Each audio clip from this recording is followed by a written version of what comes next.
2년 전부터였다. 갑자기 공표 패딩이 인기를 끌더니 차례로 내놓은 협업 상품이 맺은 사태를 빚었다. 흰색 바탕에 공표의 상징인 북극곰과 커다랗게 공표가 새겨진 패딩은 마치 흰색 밀가루를 가득 담은 포대처럼 보였다. 공표 밀가루를 잃게 하는 40에서 50대에겐 예뻐 보이지 않았다는 이야기다. 하지만 이 패딩은 당당히 20대 젊은 세대로부터의 선택을 받았다.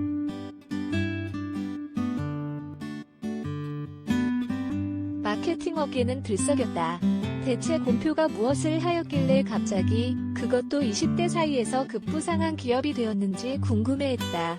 예상치 못한 결과였으므로 이를 분석하려고 나선 이들도 많았다.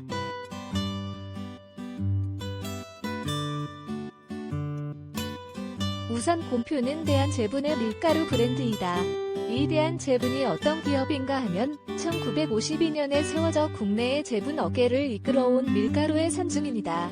CJ 제일제당과 밀가루 업계를 약 25%씩 나눠 가지면서 국내 제분 업계의 1, 2위를 늘 차지하는 기업이기도 하다. 밀가루 매출로만 한 해에 약 3천억 원을 벌어들이는데 다만 이 수익의 대부분이 기업 간 거래를 통해 발생한다. 그렇다고 소비자가 공표 밀가루를 살 수 없는 것도 아니다. 대형 마트에 가면 버젓이 매대에 수십 개씩 쌓여 있는 게 공표 밀가루니까. 이는 여러 가지 측면으로 해석될 수 있는데 이전보다 소비자의 밀가루 소비량이 줄었을 수도 있고 기업에서 만드는 밀가루 제품을 사 먹는 방식으로 소비 패턴이 바뀌었다고 볼 수도 있다. 대한제분은 20에서 30대 소비자를 대상으로 설문조사를 한 결과 밀가루 하면 떠오르는 브랜드에 공표라고 답한 사람이 5명 중 1명에 불과했다고 밝혔다. 공표 밀가루 사오라는 심부름 한번 안 해본 이들이 드물 정도였던 시대는 이미 갔다는 거다.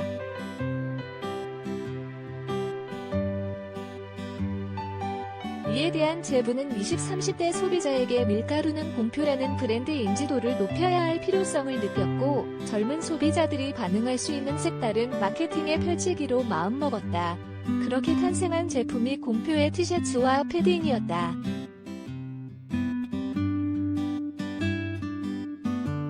다만 시작은 그리 아름답지 않았다. 사엑사이라는 의류 브랜드가 공표의 로고를 활용한 티셔츠를 판매했다. 물론 돈을 내고 사용한 건 아니었다. 공표는 우연히 유명 연예인이 해당 상품을 입은 기사 사진을 보고 상표권이 무단 도용되었다는 사실을 알게 되었다고 한다. 이때 공표는 의류 브랜드를 신고를 하는 대신 마케팅 기회로 삼아보자고 생각했다고. 해당 티셔츠가 20대에게 인기가 있다는 점에서였다. 이에 사엑사의 협업을 요청하면서 패딩까지 판매하게 되었고 우리가 공표를 새롭게 알게 된 시발점이 됐다.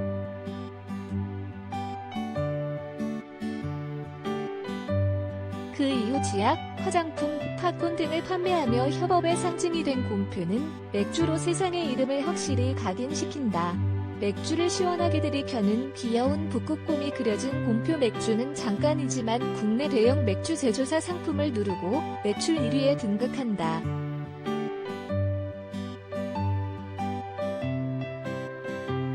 편의점 CU에서만 판매하고 있는 공표의 밀맥주는 맥주 제조사인 세븐브루이와 협업하여 만든 수제 맥주다. 출시 3일 만에 첫 생산 물량 10만 개를 완판하고 일주일 새 30만 개를 판매했다. 수제 맥주라는 특성상 만들 수 있는 물량이 정해져 있다 보니 희소성이 더해져 공표 맥주 찾으러 편의점 탐방을 나서는 이들까지 양산해냈다.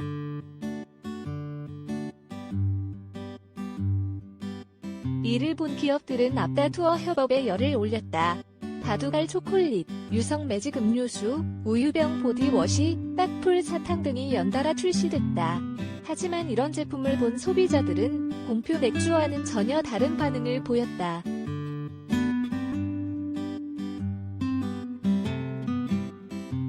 해당 제품이 생활화학 제품과 포장이 유사한 타주의 제품을 오인하고 먹거나 사용할 염려가 크다는 의견을 내놓았다. 마치 초등학교 앞에서 팔던 불량식품 같던 해당 제품들은 안전사고 위험에 대한 지적을 받고 결국 매대에서 퇴출당했다.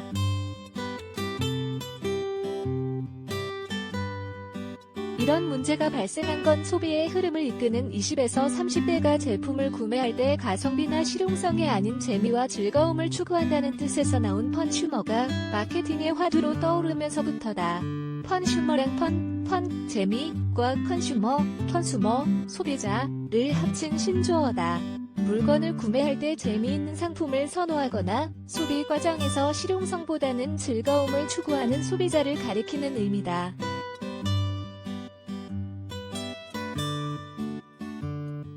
마케팅 업계에서는 컨슈머를 잡겠다는 목표 아래 협업을 하며 재미의 방점을 찍었다. 말 그대로 회의 시간에 컨슈머를 잡기 위해서는 재미가 있어야 한다는 의제를 던지면서 어떤 기업과 협업을 해야 재미가 더 있을지, 더 소비자의 눈에 띌지를 고민했을 거다.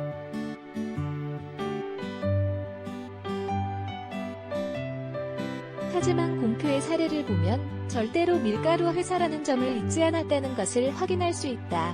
아주 옛날엔 얼굴을 하얗게 분칠하기 위해 밀가루를 바른 적이 있었다는 점, 밀가루처럼 하얀 얼굴이라는 점을 강조하기 위해 여성용 팩트 쿠션을 만들었고, 이외에 핸드크림과 자외선 차단제에도 공표가 붙었다. 하얀 이를 강조할 수 있다는 점에서 치약도 나왔다. 밀맥주 또한 보리와 밀로 만들어진다는 점에서 밀가루와의 연관성을 찾아볼 수 있으며, 뒤이어 공표가 출시한 막걸리 또한 밀막걸리라는 점에서 자사 제품과의 연관성을 공통으로 발견할 수 있다. 아마 다른 기업들은 펀에 초점이 꽂힌 나머지 이들이 소비자라는 사실을 망각한 것이 아닐까. 문화체육관광부와 국립국어원은 컨슈머 대신 오락적 소비자로 바꿔 쓰자는 제안을 했다. 마치 20에서 30대 전체가 재미와 즐거움에 도취돼 불합리하고 위험한 선택도 마다하지 않는 사람들이라고 착각하지 않기 위해서는 컨슈머라는 불분명한 마케팅 용어보다는 오락적 소비자라고 명확히 쓰는 것이 어떨까? 재미를 좀 더 선택하는 이들이건 실용성을 선택하는 사람들이건 모두 다 소비자라는 걸 잊지 않기 위해서라도